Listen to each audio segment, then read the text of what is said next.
Kasus pedofilia masih sangat marak terjadi di kalangan masyarakat Indonesia. Hal ini membuat semua orang tua sangat berhati-hati dengan keselamatan anak mereka.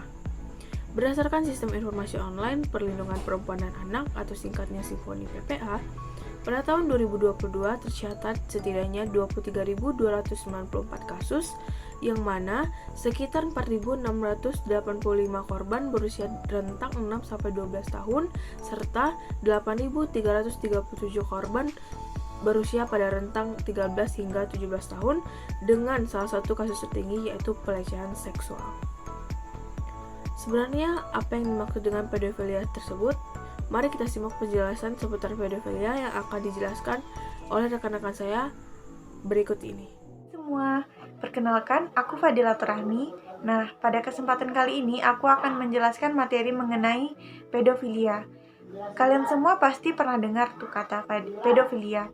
Nah, pedofilia itu sendiri berasal dari kata peis atau peidos yang berarti anak, dan kata philo atau philos yang berarti mencinta. Sehingga yang dimaksud dengan pedofilia ini merupakan suatu penyakit kejiwaan di mana seseorang mempunyai kecenderungan seksual terhadap anak-anak. Nah, tindakan pedofilia ini dapat berupa perbuatan memperlihatkan alat kelaminnya kepada anak-anak, kemudian membelai-belai, menciumi, mendekap, menimang, dan tindakan memanipulasi tubuh anak-anak lainnya. Pedofilia adalah pelampiasan hawa nafsu seksual dengan mengambil anak-anak di bawah umur sebagai objeknya. Hal tersebut dilakukan oleh beberapa kaum laki-laki maupun perempuan. Kebanyakan kaum pedofilia ini adalah pria dengan korban anak perempuan yang disebut pedofilia heteroseksual, sedangkan anak laki-laki yang disebut dengan pedofilia homoseksual. Menurut Yoga Tama, pedofilia tidak hanya sebuah perbuatan behavior, namun juga sebuah sikap atau attitude yang menyimpang sehingga tendensi suka pada anak-anak demi kepuasan seksual dari seseorang dewasa. Dikutip dalam Rumah pada tahun 2012. Assalamualaikum warahmatullahi wabarakatuh. Perkenalkan, nama saya Nurul Aziza dengan NIM 19006194. Baiklah, di sini saya akan menjelaskan mengenai penyebab pedofilia. Penyebab utama dari pedofilia adalah karena sering menonton video porno atau melihat dari sekelilingnya hubungan suami istri. Hal tersebut adalah sedikit dari banyaknya peristiwa terjadi di Indonesia yang berujung akan mengalami dampak psikologi dan penderitaan. Terlebih lagi, korbannya dari anak autis yang secara sensorik dan psikologinya tidak seperti orang yang biasa pada umumnya. Maraknya pelecehan seksual yang terjadi terhadap anak-anak memungkinkan mereka mengalami gangguan psikologi yang berat. Untuk itu dibutuhkan penanganan khusus dari lembaga ahli atau semacamnya untuk menghilangkan trauma anak serta meningkatkan kepercayaan diri dari korban pedofilia. Pentingnya anak autis untuk mampu menjalani kehidupan dan kepribadian masalah hidup guna menjadi manusia yang sering dikatakan sebagai makhluk sosial. Menurut Heriono, menyatakan penyebab seorang menjadi pedofil karena memiliki trauma masa lalu, kurangnya kemampuan bersosialisasi, merasa harga diri yang rendah, serta faktor ekonomi. Sedangkan menurut Aisyah tahun 2017 mengatakan bahwa faktor penyebab penyimpangan seksual dibagi menjadi faktor risiko dan faktor protektif. Faktor risiko mencakup lingkungan yang kurang baik, konsumsi pornografi. Sedangkan faktor protektif penyebabnya yaitu kemampuan untuk menolak, pemberian pendidikan seks, dan komunikasi yang baik dengan orang tua.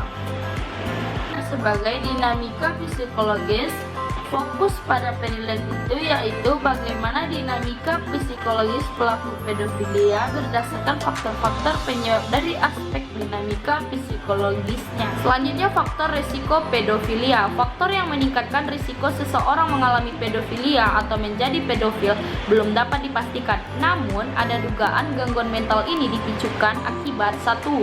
Memiliki trauma karena pernah mengalami pelecehan seksual ketika usia anak-anak. Yang kedua, mengalami gangguan pada perkembangan saraf, otak, atau kelainan hormon.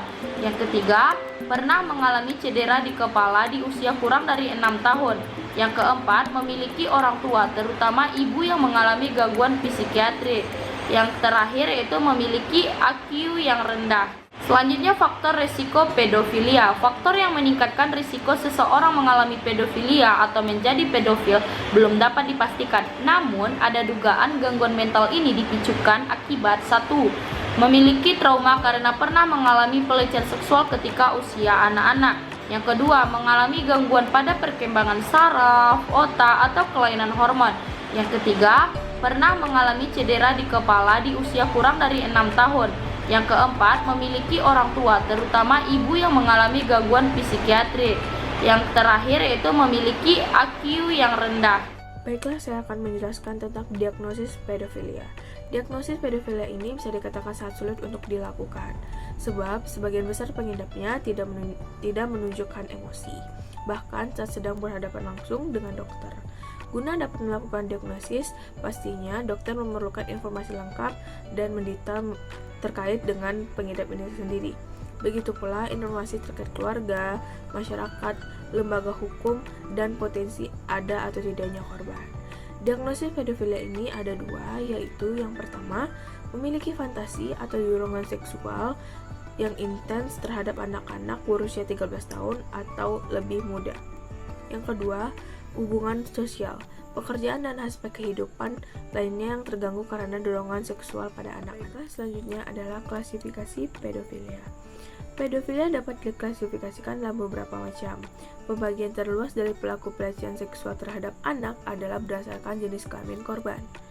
Pedofilia yang memiliki objek seksual anak dengan jenis kelamin yang berbeda disebut sebagai pedofilia heteroseksual.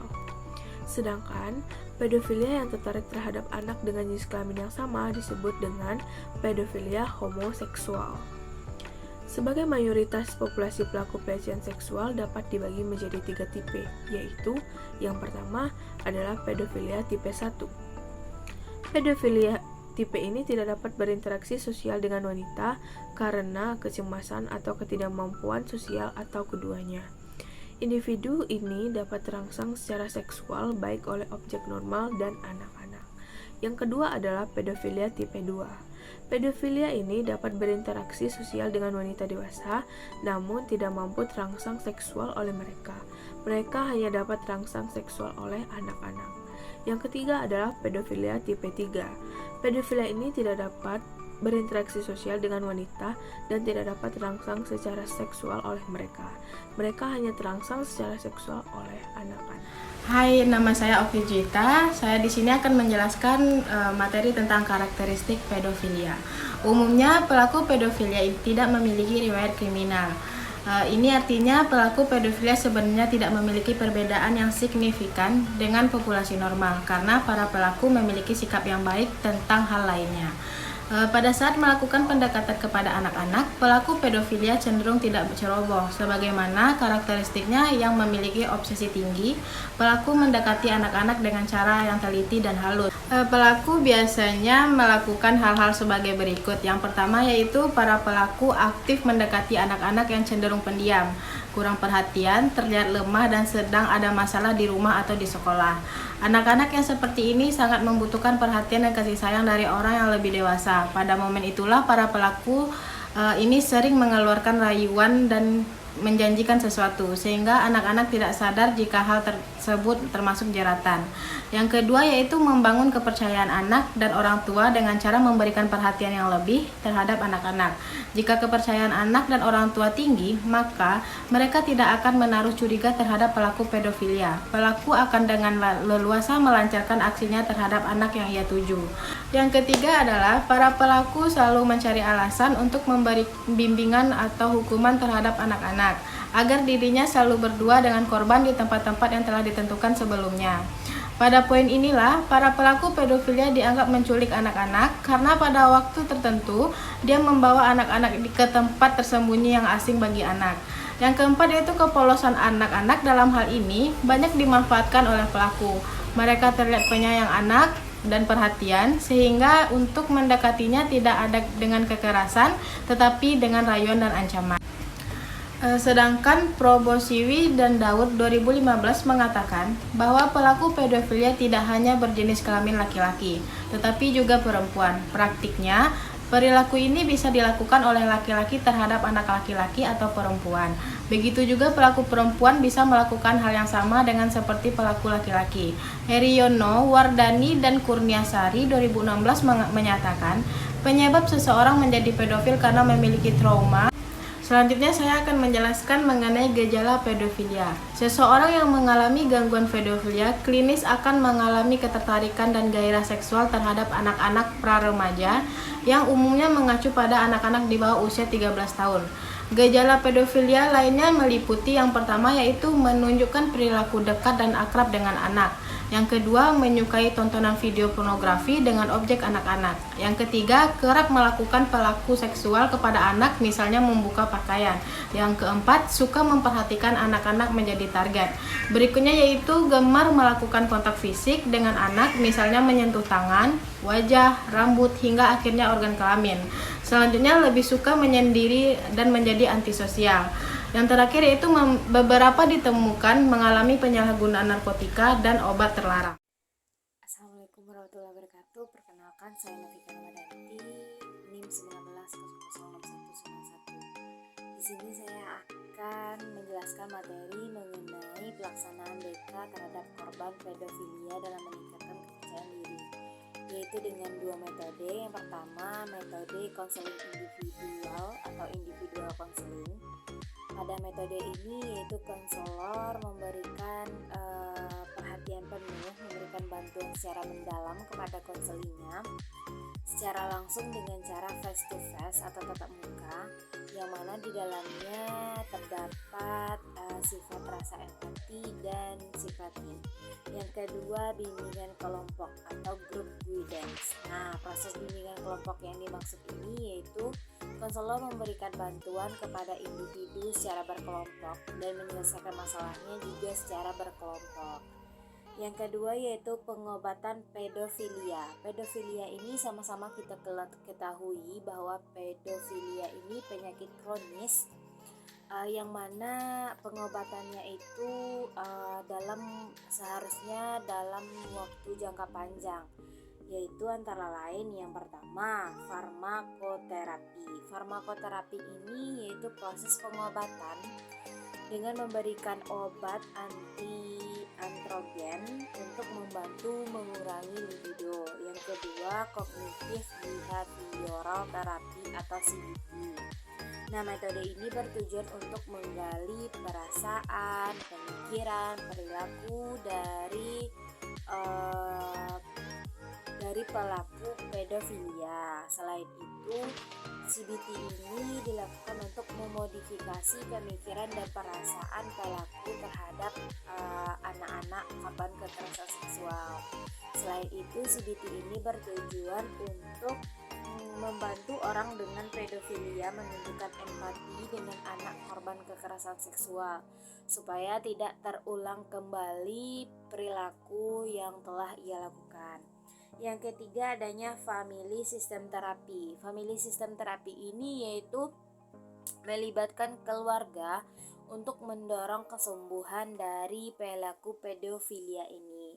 Yang keempat, adanya komplikasi pedofilia. Komplikasi pedofilia ini mirip dengan kesehatan mental seperti gangguan kecemasan, stres, dan depresi berat. Yang kelima yaitu pencegahan pedofilia. Pencegahan pedofilia ini dapat kita lakukan dengan memberikan edukasi pendidikan tentang kekerasan seksual sejak dini. Apalagi kita sebagai orang tua, janganlah menganggap suatu pendidikan kekerasan seksual sebagai tabu untuk anak. Dengan adanya pendidikan kekerasan seksual itu, supaya anak tersebut mengetahui apa yang harus ia lakukan jika bertemu dengan pelaku pedofilia. Misalnya, ibu atau ayah memberitahu bahwa anggota tubuh anak tidak boleh disentuh oleh orang lain kecuali oleh ibu dan ayah.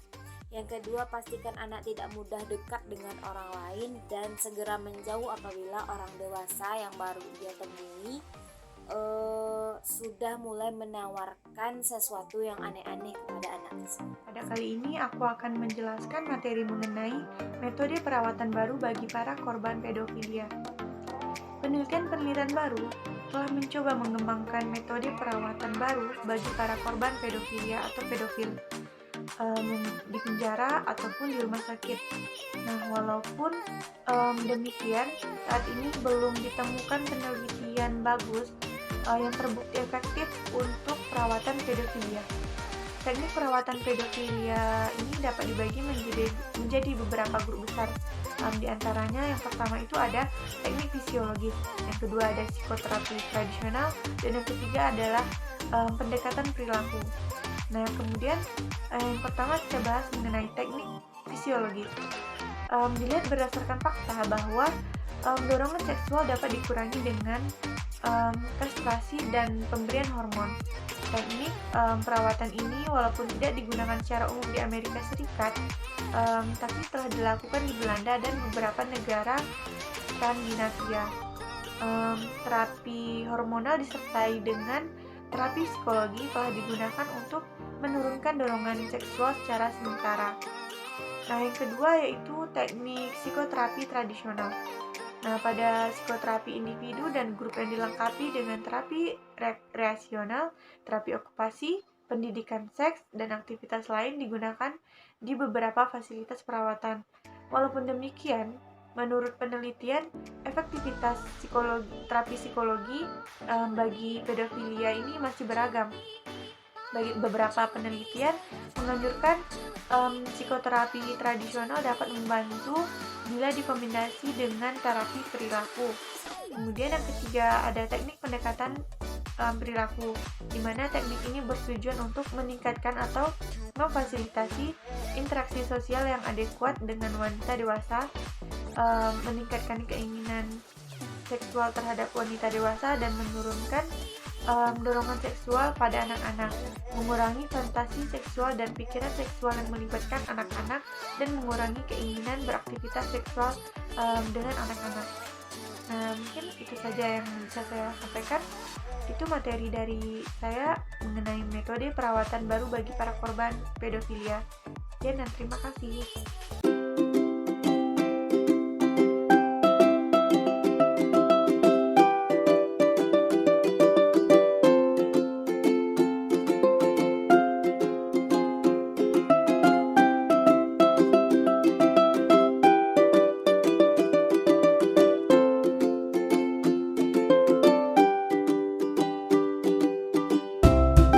Cerita ini mengisahkan tentang seorang anak perempuan yang dilecehkan oleh teman ibunya, yang mana pelaku dilatar belakangi karena sering menonton video lesbi dan mendapatkan kekerasan dalam rumah tangga oleh ayahnya.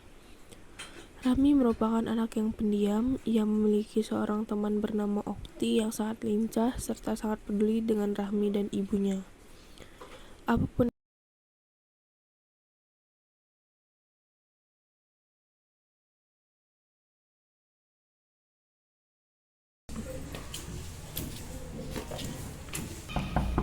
Assalamualaikum. Okti tante. Okti. Iya tante, apa kabar tante? Baik. Udah lama Okti nggak kesini? Iya, mau ketemu Mami ada ya? Ada. Tuh lagi siap-siap mau pergi lihat kelompok kan? Iya. Silakan masuk. Assalamualaikum.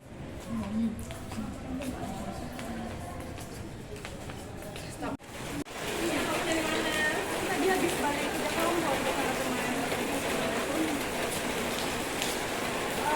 Ya udah kalau kita hati-hati ya. Kamu ada di rumah kan? Aku udah. Maksudnya kamu sama ibu kamu? Oh ada. Sekarang ini kontak rumah besok. Itu tadi siapa? Itu tadi teman dekat ibu aku kenapa? Kok aneh? Aneh kenapa tuh? Pandangan dia ke kamu tuh beda tau. Biasa aja. Menurut aku mungkin itu sebagai ibu ke anak aja.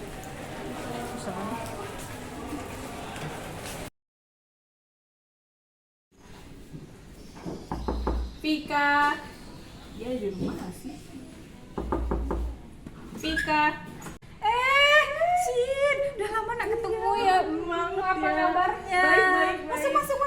Ya, masuk. Silahkan.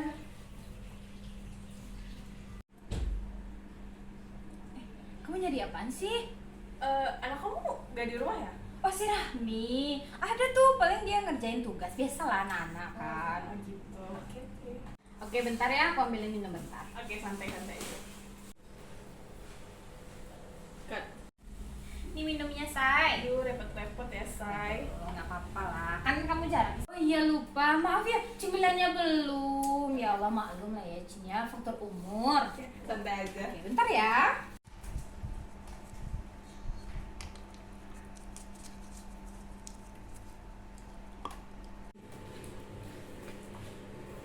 Nih, cuman ini yang ada ya, maklum lah ya bun ya. Single parent. Bu, minum dulu. Iya.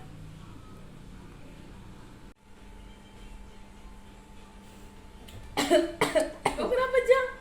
Tiba-tiba palaku kok pusing ya? Oh, kenapa? Jang Vika. Oh, tadi kunci.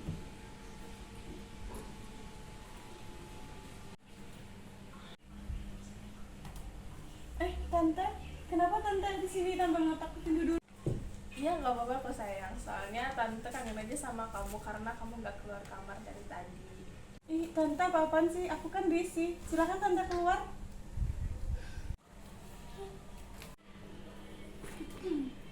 Apa kamu bilang kamu nolak saya? Kamu nggak tahu kalau misalnya ibu kamu itu punya utang sama saya. Kalau kamu nolak saya, kamu mau ibu kamu saya laporin ke polisi. Apa maksud tante? Saya mau kamu menemani saya 1 malam penuh. Jangan tante, tolong. Ibu! Hah? Teriak apa? Ibu. Ibumu sudah aku kasih obat tidur. Hanya kita berdoa di sini.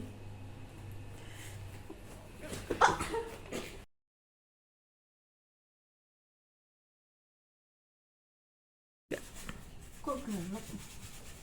Tak dikunci. Ami, astagfirullah Ami. Ini kenapa? Ami kenapa Ami? Ami. Pokoknya kamu tahu ya, ini kita tuh harus lapor ke BK. Ih, jangan. Nggak apa-apa, kamu tuh Nggak mau. Nggak mau. Waalaikumsalam. Iya, kenapa? Kalau saya mau melaporkan sesuatu. Oh ya, silahkan duduk. Baik, sebelumnya Nanda Okti sama Rahmi sudah pernah mengikuti konseling. Kalau saya sudah Bu, tapi kalau Rahmi mungkin belum. Rahmi berarti belum tahu apa itu konseling. Nah, baik, konseling itu adalah di mana adanya seorang klien dan konselor yang nantinya si klien menceritakan permasalahannya kepada konselor dan konselor nanti dapat mengatasi permasalahan yang dialami seorang klien. Gimana Rahmi? Sudah mengerti? Nah, baik.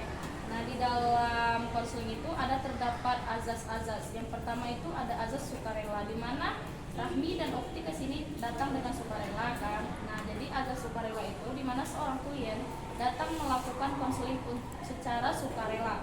Sedangkan azas kerahasiaan di mana nanti permasalahan Rahmi dan Okti, ibu akan menjaga rahasianya dan tidak boleh disebarluaskan.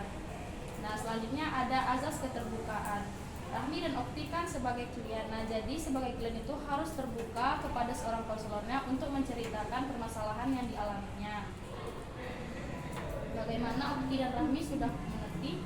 Sudah Bu. Nah, baik, karena kita sudah saling kenal dan konseling itu sudah ibu jelaskan. Baik, di sini kita masuk mengenai permasalahan. Baik, mengenai tadi Ananda bilang ada ingin melaporkan masalah. Masalahnya itu masalah apa? Bukan saya yang bermasalah, tapi teman saya dia mengalami sesuatu yang bikin dia trauma. Ya jadi gini Bu, yang bermasalah itu kan Rahmi, karena Rahmi sepertinya dia tidak berani untuk membicarakan langsung kepada ibu, jadi saya yang akan membicarakannya. Karena waktu itu Rahmi bercerita sama saya sambil menangis. Rahmi ini dia dilecehkan sama teman mamanya Bu. Teman mamanya masuk ke dalam kamar Rahmi dan melakukan sesuatu yang membuat Rahmi itu trauma. Jadi dia tidak tahu mau cerita ke siapa, tapi dan akhirnya dia cerita ke saya, dan saya memutuskan untuk bercerita sama ibu dan mencari solusi untuk Rahmi.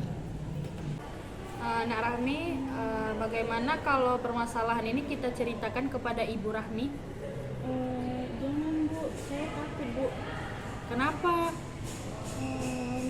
Soalnya saya takut nanti ibu saya kenapa-napa kalau dikasih tahu. Assalamualaikum. Assalamualaikum. Waalaikumsalam. Apa benar ini rumah Rahmi? Iya, saya ibunya. Kenapa tuh, Bu? Saya guru BK-nya Oh, di silakan sekolah. masuk dulu, Bu. Iya. Assalamualaikum. Waalaikumsalam. Masuk, Bu. Silakan duduk dulu, Bu. Oh iya. Ya, Bu, ada keperluan apa Ibu kesini, Bu? Jadi gini, tadi si Rahmi dengan temannya menemui saya di ruang BK. Nah, temannya ini menceritakan kalau Rahmi itu korban pelecehan seksual. Astagfirullah, ya Allah. Pelakunya teman ibu sendiri.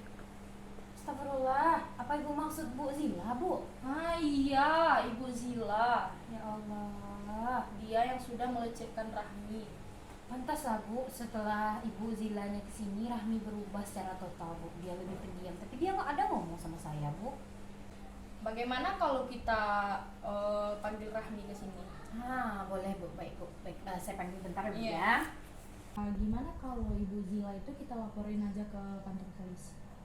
Boleh, Bu. Apakah kamu mau bersedia, Rahmi? Boleh Bu, soalnya Rami juga takut nanti ke depannya Bu. Nah iya, takutnya kan nanti makin banyak korban pedofilia yang diperbuat oleh Ibu Zila. Nah gimana kita serahkan ke polisi? Baik. Biar tidak ada korban selanjutnya. Iya, Bu. Atau mumpung kantornya masih buka, Bu, apakah kita pergi sekarang aja, Bu? Nah iya, boleh. Ah, Ayo. Setelah menyetujui saran dari guru BK, Rahmi, ibunya serta guru BK mendatangi pihak yang berwajib untuk menindaklanjuti kasus pelecehan seksual yang terjadi kepada Rahmi. Setelah itu, Rahmi mendapatkan penanganan, yaitu terapi yang diberikan oleh konselor untuk mentalnya. Sekian video pendek dari kami, semoga bermanfaat. Mari stop rantai pedofilia, mari kita sama-sama mencegah bertambahnya kasus kekerasan dan pelecehan seksual terhadap anak dengan saling bergerak memberikan pengetahuan kepada masyarakat betapa bahayanya kekerasan dan pelecehan seksual tersebut, serta saling merangkul untuk mengawasi keamanan anak-anak dimanapun mereka berada. Lindungi anak bangsa untuk keamanan dan kesejahteraan bersama.